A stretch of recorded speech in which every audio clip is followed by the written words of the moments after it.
গণেশকে এই 5টি জিনিস কখনোই দেবেন না।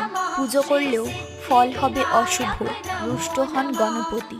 শাস্ত্র অনুসারে কোনো ধর্মীয় বা শুভ অনুষ্ঠান শুরু করার আগে গণেশের পুজো করা হয়। গৌরীর পুত্র শ্রী গণেশকে সুখ, সমৃদ্ধি, লাভ, বাধা বিঘ্ন নাশকারী এবং শুভ প্রতীক হিসেবে বিবেচনা করা হয়। প্রতি বুধবার গণেশের পুজো করলে মেলে সৌভাগ্য। লোক বিশ্বাস, এই দিনে যে ভক্ত পূর্ণ ভক্তি সহকারে গণেশের আরাধনা করেন তার সমস্ত ইচ্ছা পূরণ হয়। গণেশকে মোদক, দূর্বা ও সিঁদুর নিবেদন করুন। তবে গণেশের পুজোয় তুলসী পাতা, ভাঙা ধান, টগর ফুল, চাঁদের সঙ্গে যুক্ত বস্তু, শুকনো ফুল এবং মালা এই জিনিসগুলো দেওয়া যায় না। এতে গণপতি রুষ্ট হন, পুজোর ফল মেলে না।